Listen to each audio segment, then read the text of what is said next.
Hello' friends, welcome back to my YouTube channel. আজি চাই আছে বিমান কাটনি ইউটিউব চেনেল।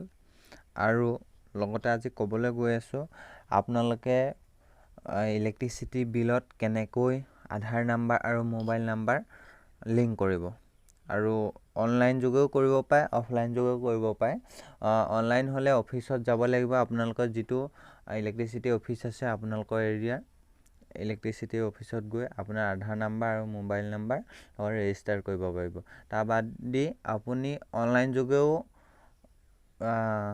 আধাৰ number আৰু মোবাইল নাম্বাৰ ৰেজিষ্টাৰ কৰিব পাৰিব। কেনেকৈ কৰিব পাৰিব তাকে আপোনালোকক দেখাম। প্ৰথমতে আপোনালোকে গৈ ল'ব ক্ৰোম ব্ৰাউজাৰ আপোনালোকে অ'পেন কৰিব। অ'পেন কৰাৰ পাছত ইয়াত লিখিব apdcl.org।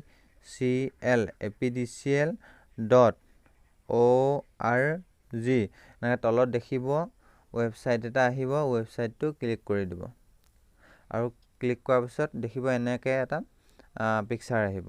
আপুনি ইয়াত বিভিন্ন ধৰণৰ দেখিব পাব অপশ্যনবিলাক। তাৰে আপুনি তলত এটা দেখা আছে আপডেট মোবাইল নাম্বাৰ। আপোনালোকে আপডেট মোবাইল নাম্বাৰটো ক্লিক কৰিব। ক্লিক কৰাৰ লগে লগে ইয়াত দেখিব বিচাৰে এণ্টাৰ ইয়ৰ কনজিউমাৰ আইডি। কনজিউমাৰ আইডিত আপোনালোকৰ যিটো আইডি হয় ঘৰৰ কনজিউমাৰ আইডি, বিভিন্ন জেগাৰ বিভিন্ন ধৰণৰ আইডি থাকিব। আপোনাৰ নিজৰ ঘৰৰ আইডিটো ইয়াত ক্লিক কৰিব পাব।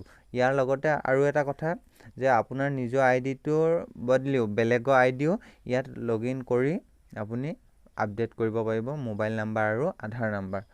আপোনাৰ চাব এতিয়া কনজিউমাৰ আইডি, আপোনাৰ যিটো কনজিউমাৰ আইডি সেইটো লিখি ল'ব। কনজিউমাৰ আইডি লিখিব আৰু লগতে কনজিউমাৰ আইডি ক্লিক কৰি দিব। আৰু মোৰ এইটো আপডেট কৰি থৈছোঁ। আপোনালোকৰটো প্ৰথম আহিব, আপোনালোকৰ নামটো আহিব। নামটো অহাৰ পাছত মোবাইল নাম্বাৰটো ইয়াৰ ৰেজিষ্টাৰ যদি নাই ৰেজিষ্টাৰ কৰিব লাগিব। আৰু ৰেজিষ্টাৰ থকাবিলাকৰ কাৰণে নালাগে। আৰু যিবিলাকৰ মোবাইল নাম্বাৰ ৰেজিষ্টাৰ্ড আছে বা আধাৰ নাম্বাৰ ৰেজিষ্টাৰ্ড নাই সেইবিলাকে কৰিব পাৰে। লগতে ইমেইল আইডি আছে, আপোনালোকে ইমেইল আইডিটো দি দিব। কেতিয়াবা বিলখন আপোনাৰ মেছেজত নোসোমালেও ইমেইলত আপুনি চাই ল'ব পাৰিব। আৰু লগতে কেপশ্যন বুলি এটা অপশ্যন আছে। কেপশ্যন আপোনালোকৰ এইটো মই দি থৈছোঁ। কেপশ্যনত বহুতকেইটা অপশ্যন আছে। আপুনি যদি গভৰ্ণমেণ্ট এমপ্লয়ী হয় তেতিয়া গভৰ্ণমেণ্ট এমপ্লয়ী দিব, নহ'লে ছেমি গভৰ্ণমেণ্ট এমপ্লয়ী হ'লে ছেমি গভৰ্ণমেণ্ট এমপ্লয়ী দিব, বা আপোনালোকে কোনো চাকৰি নকৰে আধাৰ দি থৈ দিব।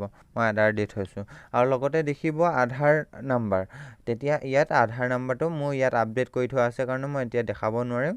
আধাৰ নাম্বাৰ ইয়াত ক্লিক কৰি দিব। আৰু লগতে আধাৰ নাম্বাৰ লেখাৰ পাছত তলত এটা সেউজীয়া নীলা কালাৰৰ এইটো দেখিছে, এইটো ছাবমিট কৰি দিব।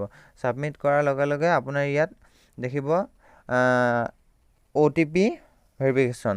আৰু এতিয়া মেছেজ এটা আহিলে, এইটো apdcl-ৰ যিটো মোবাইল নাম্বাৰ আপুনি এণ্ট্ৰি কৰিব সেই মোবাইল নাম্বাৰটোত আপোনাৰ OTP আহিব। OTPটো আপোনালোকে ইয়াত লিখি ল'ব।